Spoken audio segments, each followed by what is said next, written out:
So I'm going to say this quiet part out loud. Should you stop paying tithes to get out of debt? Hi, I am Serene and I am your financial coach and wealth strategist.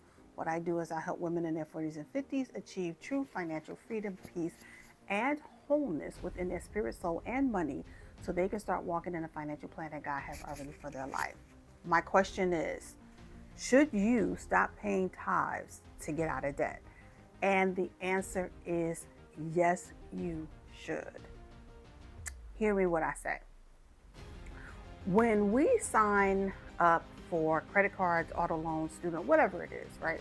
What we do is we sign a note or we make a vow to promise to pay back what we use, right? Now, I know life be lifing and it happens, right? We mess up our money, things happen. Okay, fine.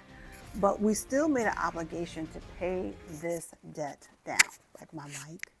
So we made an obligation to pay this debt down, and we should, right? But should we take it from our tithes? And I wholeheartedly agree because God takes vows very seriously. There's a scripture in the book of Ecclesiastics, I want to say, that tells us it's better that you not make a vow or you make a vow and don't pay on it. When you sign those credit card contracts, that's what that is. That's a vow you made and that you are obligated to pay. God rewards us not for our God rewards us for our obedience. He rewards us for our responsibility. That's what stewardship is all about. Stewardship is all about responsibilities. So, should you not pay tithe to pay down your debt? Absolutely. Will God be mad? No.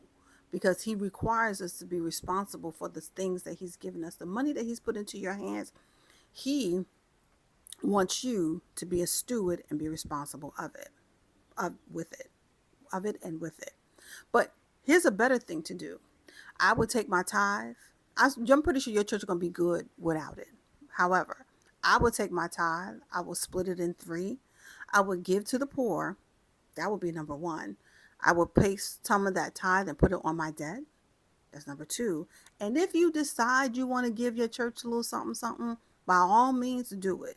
But please, for the love of God, please stop paying your tithe while you are swimming in debt. Stop giving up your money, your car note, your rent, your house, expecting God to bless you. It is not going to happen. God did not ask you to sacrifice your rent. God did not say sacrifice your rent.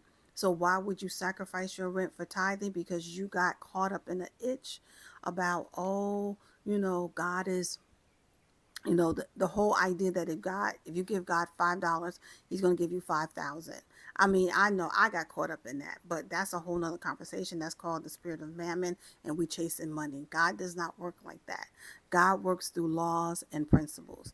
So again, should you stop paying your tithe to pay down your debt? Yes. Here's a plan that you should work out that even works better for you. Take whatever you given in tithe and tithing and offering, take that money, split it in three ways. Definitely give some to the poor, because if you understand giving to the poor, the widow, and the orphan is always God's agenda, and that's what he rewards the most. I would take some of that money and additionally pay off on my debts. And if there's a little something left over, I would then give it to my church. That's how I would tell my clients. That's how I told my clients. And that's what I'm telling you. So, yes, if you want to get out of debt, stop tithing and use that money to pay down your debt.